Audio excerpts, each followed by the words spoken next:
Friends, good morning everyone. How are you? I'm absolutely fine here and hope to see you at your home. Students, it's chemistry for 11th class and today you have some topic related to the bond parameters, the important bond parameters. मतलब कुछ ऐसे topics हैं जो bond से related हैं, ठीक है, जो बॉन्डिंग आपके एटम्स के बीच में होती है उनसे रिलेटेड कुछ पैरामीटर्स आज आपके लिए हैं। जैसे एग्जांपल के तौर पर सबसे फर्स्ट है बॉन्ड लेंथ। बॉन्ड लेंथ, तो अभी आपको समझना है what is bond length, how we can define the term bond length. Very easy definition of bond length. Suppose that you have two atoms like this, okay, these are two bonded atoms. Bonded atoms means यहाँ पर bonding हो चुकी है, okay, these are two bonded atoms and this is the nucleus and this is center part of the nucleus you can say। तो bond length की define यहाँ पर the equilibrium distance, ध्यान से समझ लीजिएगा, the equilibrium distance between the centres of nucleus of two bonded atoms. Try to understand the equilibrium distance between the centres of nucleus, between the centres of nucleus of two bonded atoms. ये देखिए यहाँ से लेकर के यहाँ तक, the equilibrium distance between the centres of nucleus between two bonded atoms, that is called bond length. इसे हम बॉन्ड लेंथ कहते हैं। अब बॉन्ड लेंथ आपको पता चल गया किस तरह से। अगर और देखा जाए कि किस किस एटम की बॉन्ड लेंथ क्या होती है उसके बारे में भी अभी बात करेंगे, लेकिन फ़िलहाल मैं आपको ये बता देना चाहता हूँ कि अगर मान लीजिए कि ये आपकी यहाँ से लेकर के यहाँ तक देख लीजिए, ये क्या हो सकती है। आपने पढ़ा है इसके बारे में, आपको मैंने बताया है, एक टॉपिक आया था कभी, ध्यान से समझ लीजिएगा, थोड़ा दिमाग पर जोर डालिए। क्या पढ़ाया था मैंने आपको? The half of the distance between the centres of nucleus of two atoms, यही बताया था आपको। तो ये इसकी रेडियस है, लेकिन हमें रेडियस कैलकुलेट नहीं करनी है, हमें बताना है यहाँ पर bond length. What is bond length? Bond length में be defined as the equilibrium distance between the centers of nucleus of two bonded atoms is called bond length।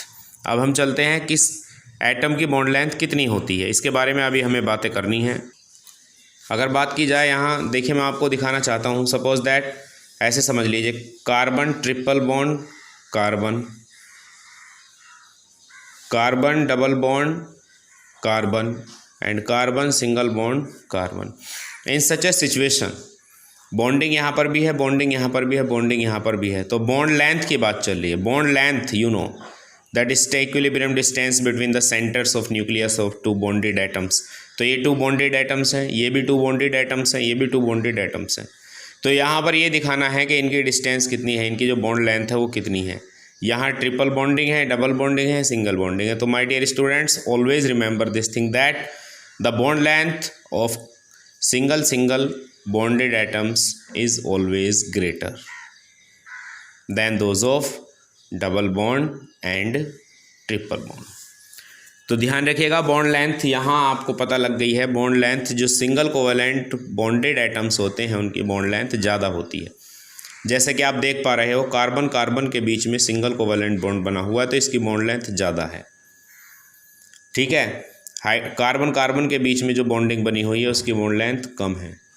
तो ये बात का आपको पूरे तरीके से ध्यान रखना है। एग्जाम्पल के तौर पर अगर मैं आपको बताऊं तो देखिए, कार्बन कार्बन एटम्स के बीच की जो इक्विलिब्रियम डिस्टेंस है, जो उनकी बॉन्ड लेंथ है, वो 154 एंगस्ट्रॉम है और picometre, sorry, carbon carbon atom के बीच की जो डिस्टेंस है यानी जो उनकी जो बॉन्ड लेंथ है 154 पिकोमीटर है।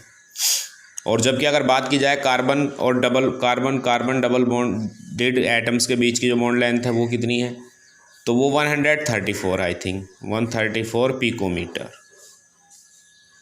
और जैसे ही आप कार्बन ट्रिपल बॉन्ड कार्बन पर आते हो तो बॉन्ड लेंथ 120 पिकोमीटर हो जाती है। तो आप देख सकते हैं यहाँ बॉन्ड लेंथ आपको क्लियर हो गई। बॉन्ड लेंथ में भी defined as the equilibrium distance between the centres of nucleus of two bonded atoms is called bond length. ये भी आपको मैंने बता दी है। इनकी तो बॉन्ड लेंथ आपके पास आ ही चुकी है। अब कई बार आपने देखा होगा कि nitrogen atoms are joint with single covalent bond, so what should be its bond length? 145 picometre. कई बार नाइट्रोजन डबल बॉन्ड नाइट्रोजन भी आपको मिल जाता है, उस वक्त वो हो जाती है 125 पिकोमीटर।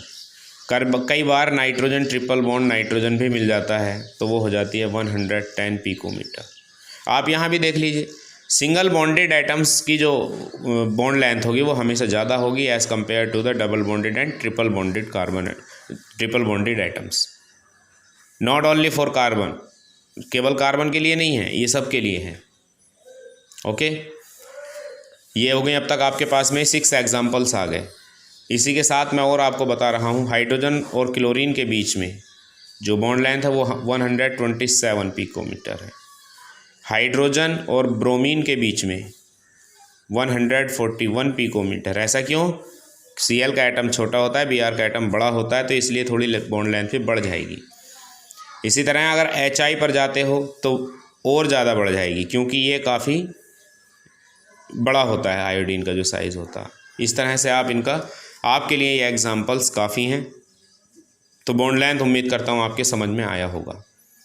ठीक है, बॉन्ड लेंथ में be defined as the equilibrium distance between the centres of nucleus of 2 bonded atoms is called bond length. Number 2 मैं आपको लेकर के चलता हूँ बॉन्ड एंथैल्पी की तरफ।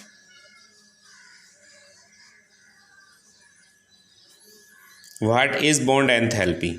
Bond enthalpy may be defined as the amount of energy, या आप ये कह सकते हैं the required energy, the amount of required energy, ठीक है, to break 1 mole of bond, to break 1 mole of bond, so that both atoms can separate to one another, जिससे क्या दोनों ही बॉन्ड जो हैं दोनों ही एटम एक दूसरे से अलग हो सकें। बॉन्ड लेंथ समझ लीजिए, देखिए यहाँ पर कार्बन है, सिंगल बॉन्ड यहाँ पर प्रेजेंट है, तो इनके बीच में से जो है मतलब किसी तरह से हमें इसको ब्रेक करना है। मतलब इन दोनों एटम्स को अगर हमें अलग करना है, इनको अलग करना है, तो आपको कुछ ऐसी एनर्जी यहाँ पर देनी पड़ेगी कि ये बॉन्ड आपका टूट जाए, ब्रेक हो जाए। तो यही है बॉन्ड एंथैल्पी। बॉन्ड एंथैल्पी में be defined as the minimum amount of energy that is required to break one mole of a bond, ठीक है, so that both atoms can separate from one another. ये bond enthalpy है। Example के तौर पर nitrogen और nitrogen के बीच में ट्रिपल कोवैलेंट बॉन्ड आपने देखा होगा, इसकी जो बॉन्ड एंथैल्पी है वो बहुत ज़्यादा है। कितनी है? नियरली 941 किलो जूल है। इसीलिए नाइट्रोजन एटमॉस्फेयर पर इनर्ट होता है, अनरिएक्टिव होता है, इसलिए नाइट्रोजन किसी से रिएक्शन ही नहीं करता, क्योंकि 941 kilo joule energy is not available at room temperature, और you can say in our atmosphere as well as you can say. मतलब हमारे एटमॉस्फेयर में इतनी एनर्जी अवेलेबल है ही नहीं, ना इतनी एनर्जी होगी, ना ये टूटेगा, और जब नहीं टूटेगा तो ये नॉन रिएक्टिव ही रह जाएगा, अनरिएक्टिव रह जाएगा, रिएक्शन करेगा ही नहीं। तो बॉन्ड एंथैल्पी क्या है? The minimum amount of energy that is required to break 1 mole of a bond so that both atoms can separate to one another, that is called bond enthalpy. Okay students, इसका भी आपको पूरे तरीके से ध्यान रखना है। नेक्स्ट अब चलते हैं आपको नंबर 3 पॉइंट पर लेकर के, that is bond angle. Bond angle क्या है? बॉन्ड एंगल को आप कैसे डिफाइन कर सकते हैं? कई बार आपने देखे ये देखा होगा carbon hydrogen hydrogen hydrogen hydrogen, इस तरह से आप इसको बनाते हो। ये लीजिए ये CH4 का स्ट्रक्चर आपके सामने है, तो आप यहाँ पर ये कर सकते हो, ये इस तरह से कर देते हो और बॉन्ड एंगल लिख दो 190 डिग्री 109 डिग्री 28 मिनट। तो ये बॉन्ड एंगल है, but this is the main thing कि how we can define the term bond angle. ठीक है, तो बॉन्ड एंगल क्या है? द एंगल बिटवीन, ये रहा the angle between the lines, ये लाइंस ही तो हैं, या बॉन्ड कह लीजिए, चलिए। The angle between the lines representing the bond, representing the bond या representing the direction of a bond, क्योंकि डायरेक्शन को रिप्रेजेंट कर रही ना ये लाइंस जो हैं, तो इन्हीं के बीच का जो एंगल है वो बॉन्ड एंगल है। Bond angle may be defined as the angle between the lines which representing the direction of bond is called bond angle. तो बॉन्ड एंगल का भी आपको ध्यान रखना है। कई बार आपको जो है कई तरह की, देखिए BF3 है, मान लीजिए BF3, जब आप इसको बनाओगे तो ये कुछ इस तरह का स्ट्रक्चर बन करके आएगा। तो ये क्या है, the angle between the lines, ये जो लाइन्स हैं ये सब ये लाइन्स ही तो हैं, which representing the direction of a bond, तो इनके बीच का कितना जाएगा 120 डिग्री, तो ये बॉन्ड एंगल है। ओके, नंबर 4 अब आ जाता है आपका bond order. What is bond order and how we can define the term bond order. तो देखिए बहुत ही आसान है बॉन्ड ऑर्डर, इसको आराम से आप डिफाइन कर सकते हो, ठीक है। नंबर ऑफ बॉन्ड्स, बस इतना ध्यान रखना है, carbon single bond carbon, carbon double bond carbon, carbon triple bond carbon, ऐसे लिख लीजिए। The number of bonds between two atoms, the number of bonds present in between two atoms is called bond order, ये bond order कहलाएगा। Number of bonds present between two atoms, यहाँ कितने bond हैं, एक है तो बॉन्ड ऑर्डर 1 है, कितने बॉन्ड है, बॉन्ड ऑर्डर 2 है, बॉन्ड ऑर्डर 3 है, बेहद आसान है। इसको हम बॉन्ड ऑर्डर को और अच्छे से एक्सप्लेन करेंगे मॉलिक्यूलर ऑर्बिटल थ्योरी में। अभी हम मॉलिक्यूलर ऑर्बिटल थ्योरी पर गए नहीं हैं, इसी चैप्टर में है। वेरी मोस्ट इम्पोर्टेंट टॉपिक है, IIT JEE मेंस का वेरी मोस्ट इम्पोर्टेंट टॉपिक है बॉन्ड ऑर्डर। केमिस्ट्री में सबसे ज़्यादा पूछा जाने वाला क्वेश्चन बॉन्ड ऑर्डर, देख करके ही पता लग जाता है बॉन्ड ऑर्डर क्या है। तो बॉन्ड ऑर्डर क्या बताया गया है आपको, bond order the number of bonds present between two atoms is called bond order. Example के तौर पर N2 है, इसमें इसका क्या होगा बॉन्ड ऑर्डर 3 होगा। ऑक्सीजन में देख लीजिए O डबल बॉन्ड O, क्या होगा बॉन्ड ऑर्डर 2। इसी तरह आप अगर और हाइड्रोजन में देखना चाहते हैं तो hydrogen single bond, hydrogen bond order 1। तो ये बॉन्ड ऑर्डर है। ये इतनी चीज़ें आज आपके सामने अभी तक आ चुकी हैं, ठीक है स्टूडेंट्स। अब मैं आपको एक और टॉपिक पर लेकर के जाना चाहता हूँ, जिसका नाम जो है डाइपोल मोमेंट। तो डाइपोल मोमेंट क्या होता है, पहली चीज़ तो dipole moment is representing by mu, और इसका फॉर्मूला डायरेक्टली Q/D आप लिख सकते हो। अब ये है क्या जी, the dipole moment of a molecule may be defined as the product of a negative और positive ion and the distance is called dipole moment. Try to understand, ध्यान से समझे क्या है डाइपोल मोमेंट। म्यू चार्ज है, ये distance है, distance भी कहाँ की है, distance between the centres of positive and negative ions. तो डाइपोल मोमेंट में बी डिफाइंड एज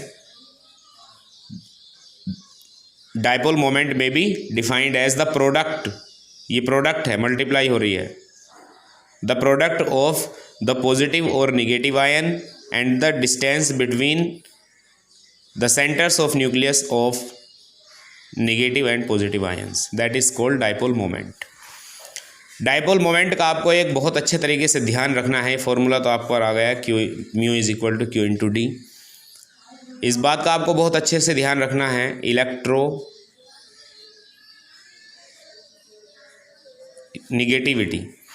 इलेक्ट्रोनिगेटिविटी आपके सामने है। तो इलेक्ट्रोनिगेटिविटी का जितना ज़्यादा डिफरेंस होगा, डिफरेंस ऑफ इलेक्ट्रोनिगेटिविटी का डिफरेंस जितना ज़्यादा होगा उतना ही ज़्यादा डाइपोल मोमेंट होगा। एग्जाम्पल के तौर पर HF, HCl, HBr, HI।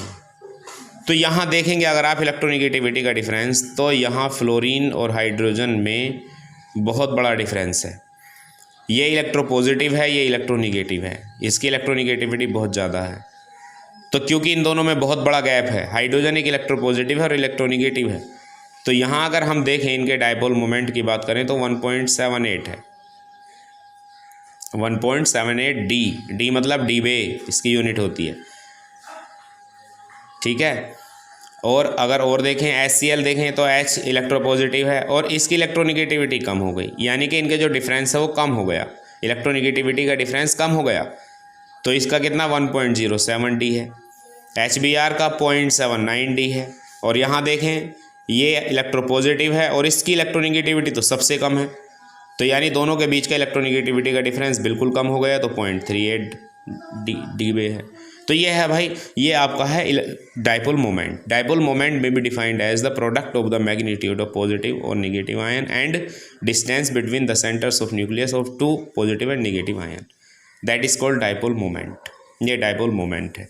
तो स्टूडेंट्स और बाकी इनके बारे में आगे बात करेंगे, आगे और भी इनके हमें मिलेंगे टॉपिक्स पढ़ने के लिए इनसे रिलेटेड, जब हम बात करेंगे। ओके स्टूडेंट्स, आज के टॉपिक में इतना ही। Thank you and have a nice day. Good morning everyone.